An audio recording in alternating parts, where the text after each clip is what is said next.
हर चीज में हम खुदा को लूट लेना चाहते हैं।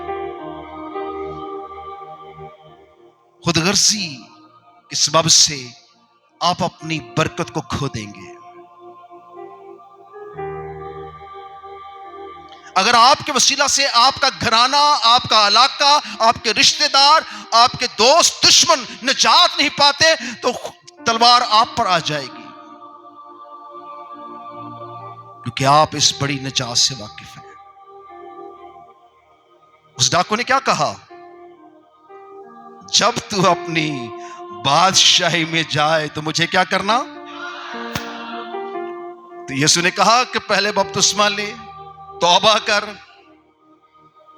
अच्छे काम कर, तो फिर तू जाएगा।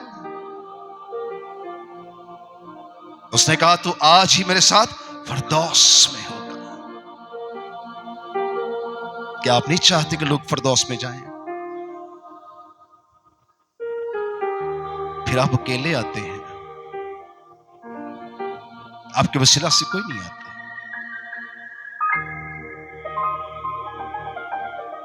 उसने कहा जमीन के जर्रों को गिन सकता है तो गिन।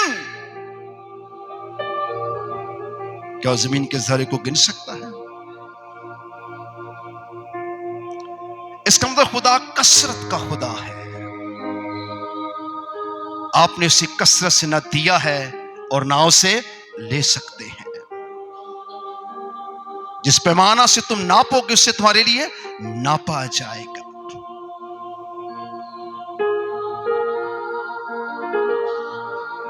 हमें इतनी बरकत है कि हम किसी भी बीमार पर हाथ रखें उसे उठाकर खड़ा कर देंगे। लेकिन जब बार बार आप ही दुआ करवाते हैं तो आप कुछ और नजर आते हैं। यीशु ने एक बार ही कहा जा तेरे लिए हो गया, तो उसी घड़ी क्या होता है? हो जाता है। इख्तियार खुदा ने अपने खादमों को बख्शा है, लेकिन आप बार बार फिर उसी मकसद के लिए परेशान रहते हैं, क्योंकि आपका बदन खुदा की हैकल नहीं है। आप खुदावन की कलीसिया नहीं है। अगर आप यीशु की कलीसिया हो तो आपके बदन से दूसरों को जलाल मिलेगा, जिंदगियां बचेंगी और कसरत की बारिश होगी, पहले छल्ले की बारिश। खुदा ने दुनिया के निकम्मों, हकीरों, बेवजूदों को चुन लिया। क्यों?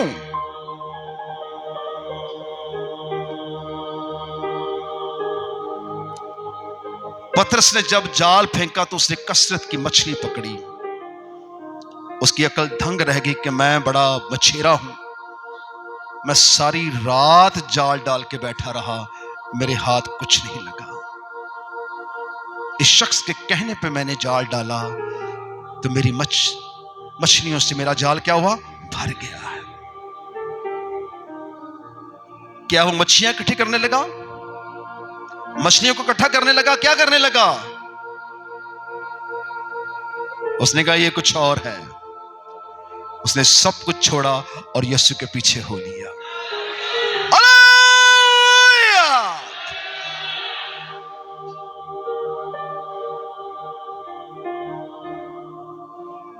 कौमें और उम्मतें बच सकती हैं आपके वसीला से। आपके दुश्मन आपके दोस्त बन सकते हैं। आपके सताने वाले आपके लिए बरकत का बायस हो सकते हैं। जब मैं अपनी कौम को गैर ममूदों के नाम लेते सुनता हूं तो मेरे दिल में आग लग जाती है कि लोग क्यों नहीं खुदा को जानते।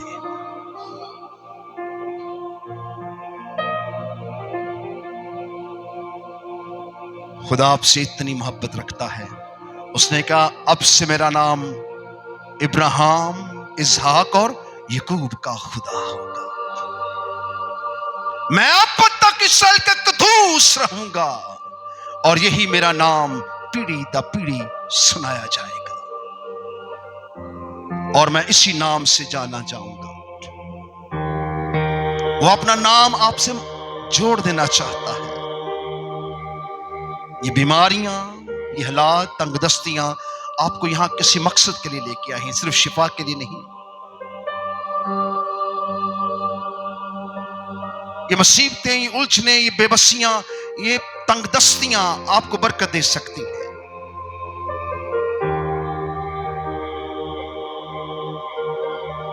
जो कोई मसीह को पहचान जाता है, वो अपना सब कुछ छोड़कर उसके पीछे हो लेता है,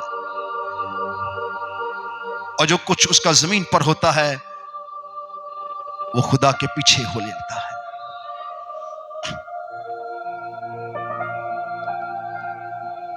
कलीसिया पर बहुत बड़ी रिस्पॉन्सिबिलिटी है, बहुत बड़ी जिम्मेदारी है आपके ऊपर कि आप जमीन पर निजात का सींग बुलंद करें।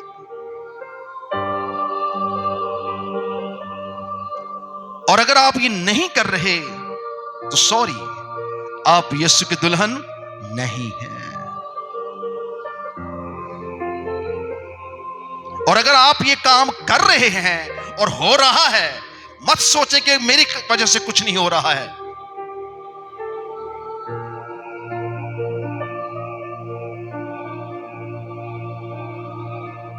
अपने कदमों पे खड़े हो जाएं। जानते हैं आज इस कलीसिया में क्या होने लगा है? पतरस ने जब वाज किया तो 3000 लोग, कितने? 3000 पीपल क्या कहने लगे? हमें अभी इसी घड़ी यीशु नाम से क्या कर, बपतिस्मा दे। एक दिन के अंदर 3000 लोगों ने तौबा की और बपतिस्मा लिया। वहां क्या आलम होगा?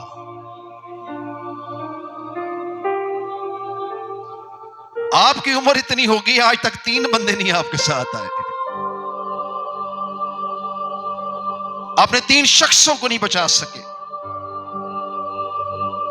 हर रोज हर इबादत में अनाउंसमेंट होती है, हर कलाम के बाद आपको कहा जाता है कि आपको तौबा के लिए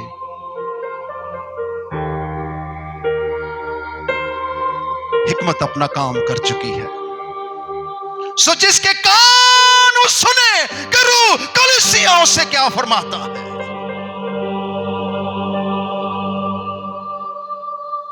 अगर आप खुद भी इसमें दाखिल नहीं हो सके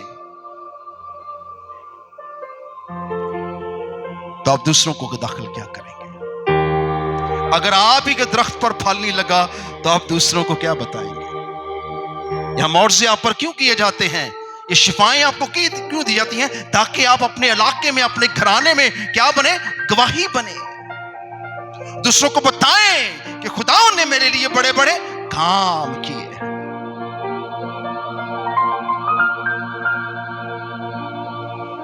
और जब आप आए तो आपके साथ हजारों लोग आए। फिर फरिश्तों को मनादी करनी नहीं पड़ेगी, फिर खुदा को लंबा इंतजार नहीं करना पड़ेगा। गिनती जल्द पूरी हो जाएगी, रैप्चर जल्द हो जाएगा। Hallelujah, hallelujah. मेरी दुआ है कि कलाम आपसे चुराया ना जाए।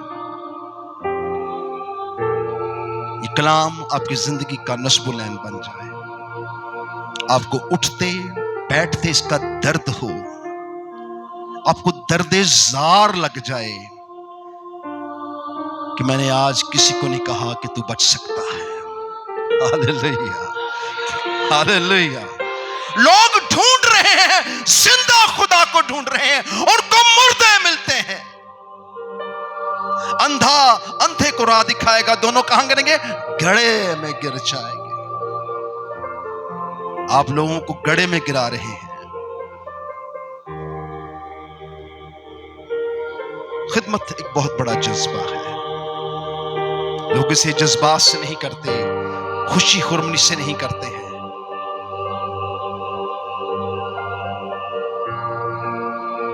मैंने अपने एल्डरों को कहा कि जब तुम टाइम पे यहां पर आओगे तो तुम्हें बरकत मिलेगी। वो सब लेट आते हैं सिवाय एक शख्स के,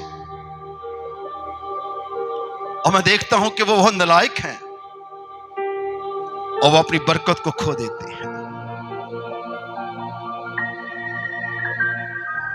आजकल जब शादी पे लोग जाते हैं तो क्या कहते हैं, आपने इतने टाइम पे क्या करना है, पहुंच जाना है। क्यों, क्या होगा? हॉल की लाइटें बंद कर देंगे, खाना बंद हो जाएगा। अगर आप क्या आएंगे, लेट आएंगे, तो लोग क्या करते हैं, ओहो तैयारी देखने वाली होती है।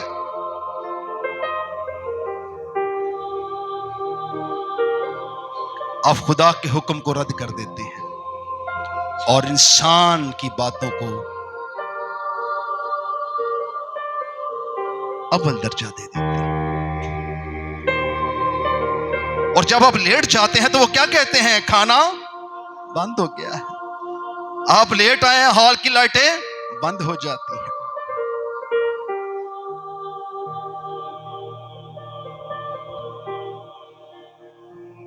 सोचिए कि हम क्या करते हैं। मैंने देखा कि जितना झूठे लोग होते हैं, जितने बुतप्रस्त कौमें हैं, वो इन चीजों का बड़ा ख्याल रखती हैं। सुबह शाम दोपहर को अपने मामूद को कैसे खुश करना है। वो पत्थरों के सामने खाना रख के बैठ जाते हैं, पहले इसके मुंह को लगा लें।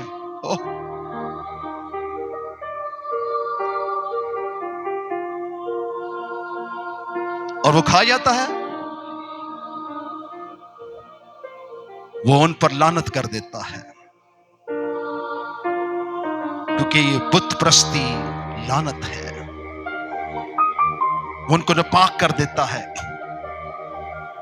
और खुदा जिसने हर चीज को जिंदा पैदा किया है, उसकी हर चीज ताकत और जिंदगी रखती है। पहाड़ घास की तरह उगते हैं। किसकी तरह? घास की तरह पहाड़ उगते हैं और अपनी कुदरत से उनको उगाता है।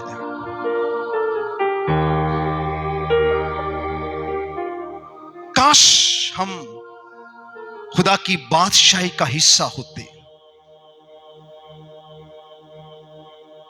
काश आपके दिल में रूह कुद्स की आग होती। लिखा है जब उन पर खुदावन की आग आई तो उन्होंने दलेरी से निकलकर खुदा की काम को, मंसूबे को दुनिया के सामने रख दिया। और 3000 लोगों के दिलों पर क्या लगी?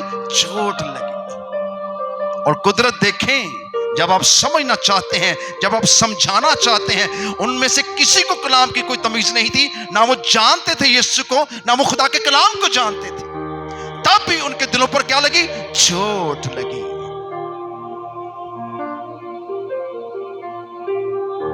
और जब उनके दिलों पर चोट लगी तो क्या कहने लगे? हमें तौबा करवा, हमें बपतिस्मा दे।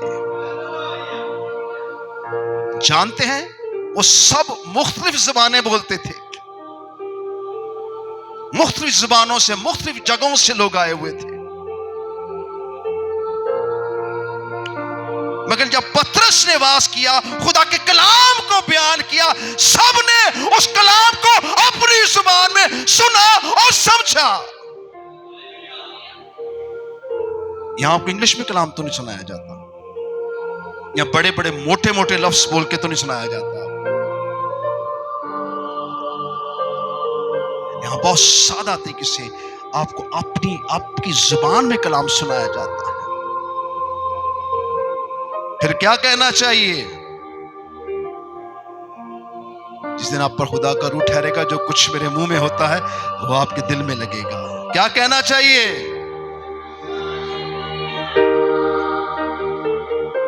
आइए भी हाथ उठाएंगे और बोलेंगे, जिसके कान वो सुने कि रूह कलीसियाओं से क्या फरमाता है। मेरी दुआ है कि खुदा को आपको कुछ सुनने वाले कान दे। एक बड़ी जिम्मेदारी है आपके ऊपर। जो हवा में उड़ जाएंगे मामूली लोग नहीं होंगे, बहुत जोरावर लोग होंगे। उन्होंने खुदा के काम को आगे बढ़ाया होगा, उस निजात में दाखिल हुए होंगे।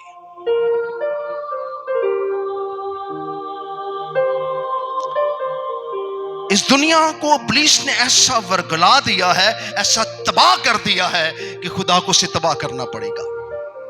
आग और गंधक की झील सिर्फ खुदा ने इब्लीस के लिए बनाई थी, मगर अफसोस है कि कौमें और उम्मतें भी उसके अंदर किसकी वजह से,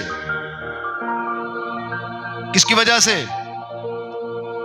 ये आवाज बड़ी कम थी, किसकी वजह से? शाबाश, जो अपने गुनाह का इकरार करता है वो निजात पाता है। सारा दिन खाना पीना दुनियादारी के अंदर आप ऐसे जकड़े हुए हैं कि आपको एहसास नहीं कि मेरा बदन खुदा की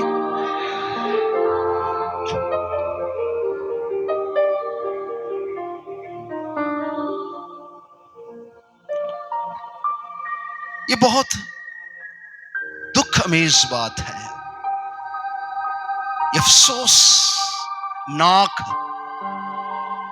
पहलू है हमारा। कहता तू अपने आप को जिंदा कहलाता है पर क्या है? मुर्दा है। तो अपने आप को दौलतमंद समझता है पर तू नंगा है।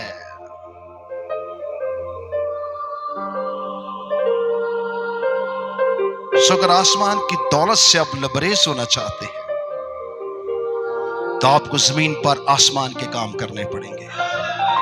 Hallelujah, hallelujah, hallelujah. अभी तक आपका हालेलुया मैं दुरुस्त नहीं करा सका। ये गर्ज के साथ जब निकलेगा, आपके साथ जो भी आया होगा वो कहेगा यहां खुदावंद मौजूद है। जानते हैं यरीहो दीवार कैसे गिरी थी? तलवार से, तोपों से, लोहे से, तांबे से, टक्करें मारने से कैसे टूटी थी? उन्होंने खुदा का हुक्म माना, उसके 7 चक्कर मारे और फिर नसिंगों को फूंका और फिर जोर से ललकारे। और जब वो ललकारे 32 रथ जिस दीवार पर दौड़ते थे वो रेत की मानद क्या हो गई? गिर गए और मुल्क जंग हार गया। हमारी दीवारें इसलिए नहीं गिरती हैं कि हम हुक्म नहीं मानते और हम ललकारते नहीं हैं।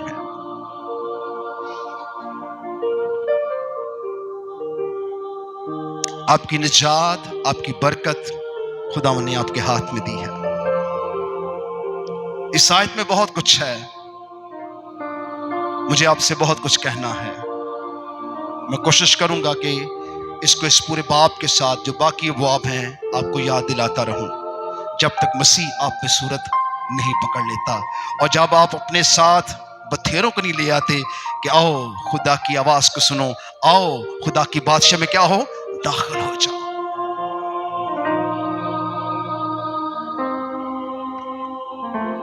आपको खड़े रहना शायद मुश्किल लगता होगा,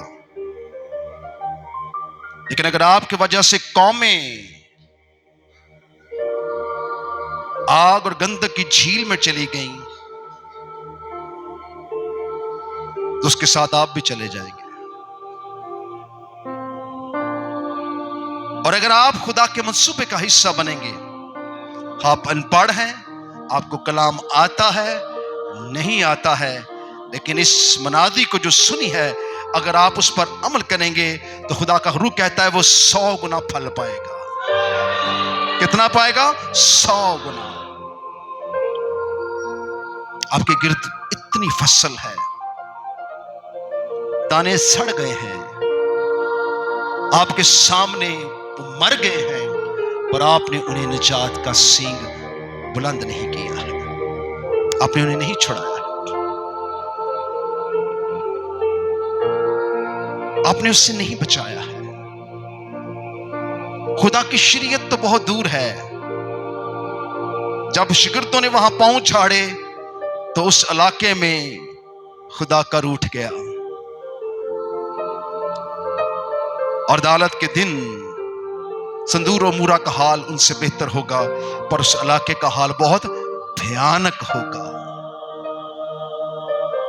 फिर मैंने एक और फरिश्ते को आसमान के बीच में उड़ते हुए देखा, जिसके पास जमीन के रहने वालों के लिए, हर कौम, हर कबीला, अहले जुबान, उम्मत को सुनाने के लिए एक अबदी खुशखबरी थी। और उसने बड़ी आवाज से कहा कि खुदा से क्या करो, डरो, और उसकी क्या करो, तमजीद करो, क्योंकि उसकी अदालत का वक्त आ पहुंचा है। उसकी इबादत करो जिसने आसमान और जमीन और समुद्र और पानी के चश्मे पैदा किए। लाए हैं को खुदा ढूंढ के जो कहता हूं मैंने सब कुछ मैंने बनाया है। कोई ऐसा खुदा आपको नजर नहीं आएगा, चाहे उम्मते कौम में जितनी मर्जी तादाद में ज्यादा हो, वो उनका खुदा कभी नहीं कहता कि आसमान उसका तख्त है और जमीन उसके पांव की चौकी है। और उसने कहा कि आसमान और जमीन की कुल कुतें और जमीन की सारी ममूरी खुदा ने बनाई है। ये बाइबल मुकद्दस है जो पैदाइश की किताब से खुदा की सब चीजों को बनाने का ऐलान करती है। आपकी इबादत की क्या रेशो है?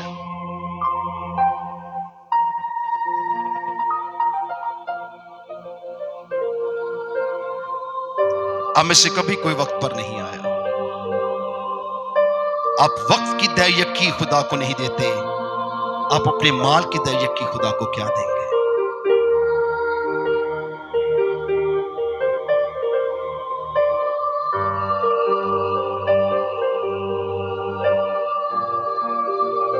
खुदा के जो खादम होते हैं उनका हिसाब करना आपका काम नहीं है। उनकी अदालत के लिए, उनके फैसले करने के लिए खुदा मौजूद है। किसी बशर को हक नहीं है। अक्सर खादम भी खादमों पर अटैक करते हैं, ये बुरी बात है। आप किसी खादम की अदालत नहीं कर सकते,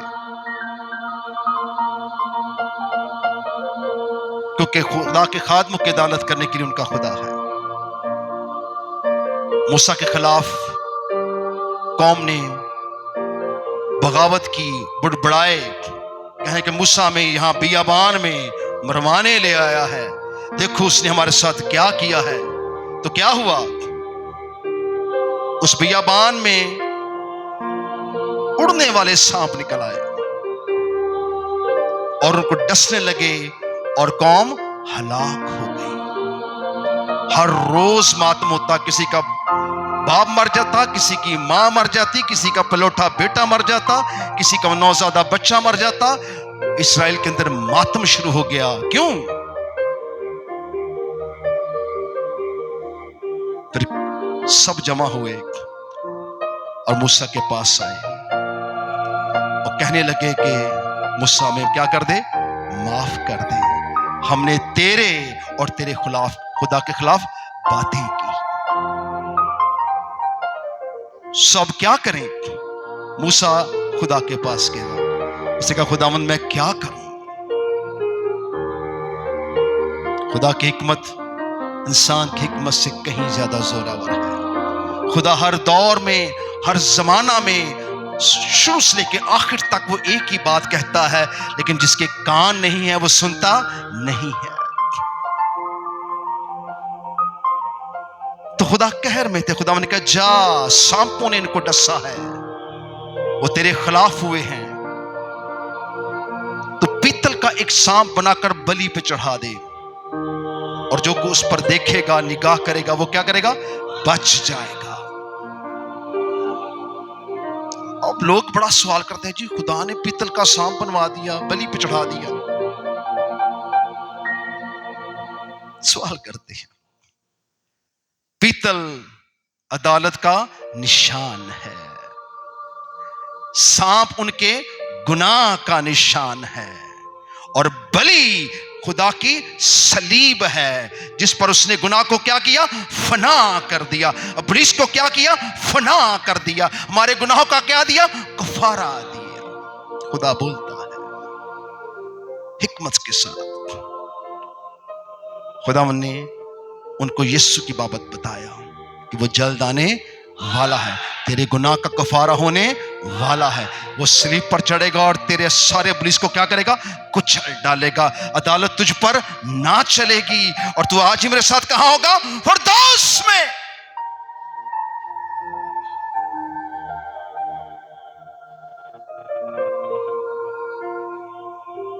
मैं क्या कहूंगा, मैं क्या कहूंगा। शाबाश। फिर क्या करेंगे? आई हाथों को बुलंद करेंगे और एक आवाज होकर बोलेंगे, जिसके कान सुने करूं कलीसियाओं से क्या।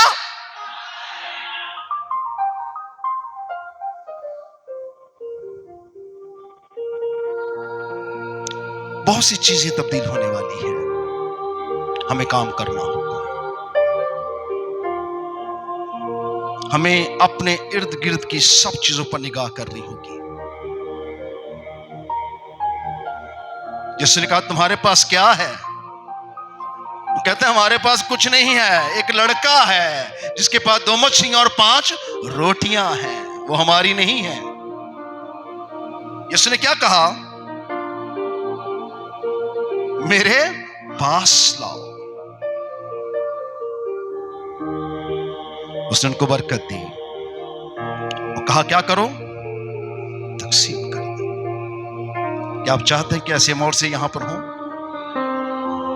जिनको आप साथ लाएं, वो देखें कि यहां यीशु कैसे काम करते हैं, यहां हर चीज बदल जाती है। सो आइए, हमने बहुत शफा पाली, हमने बहुत लूट लिया खुदा को, अब हम थोड़ा सा काम कर लें। खुदा की बादशाही को क्या दें? जलाल दें। कहता तब जब तुम खुदा की बादशाही को लेके आगे बढ़ोगे, अंधे देखेंगे, लंगड़े चलेंगे, मुर्दे जलाए जाएंगे, और तुम मेरे नाम से बड़े बड़े काम करोगे। आज कुछ बदलना चाहिए। कितनों को बरकत मिली है? मैंने पूछा कितनों को बरकत मिली है? याद रखिए, आपका भेष बदल से कुछ नहीं मिलेगा। आपको कुछ करना होगा अपने लिए। अपने लिए बहुत कुछ कर लिया आपने। जो जान यीशु के लिए करेगी, वो अपनी जान को महफूज कर लेगी, और जो जान अपनी जान से अदावत रखेगी, वो आसमान पर उड़ जाएगी। सोचें, 24 घंटे में कितने घंटे आपके पास होते हैं और आपने एक शख्स को नहीं कहा कि निजात पाले। तो आपने खुदा के बड़े कलाम को, मंसूबे को क्या कर दिया? रद्द कर दिया। हाँ, कुछ सुने या ना सुने, याद रखिए खुदा का कलाम कभी वापस नहीं आता है। खुदा का कलाम कभी खाली वापस नहीं आता है। जब आप कहेंगे यीशु तुझे छुड़ा सकता है, यीशु तुझे निजात दे सकता है, यीशु तेरे लिए सब कुछ कर सकता है। इब्तिदा में कलाम था, कलाम खुदा के साथ था, और कलाम ही खुदा था, और कलाम क्या हुआ? मुजस्सम हुआ।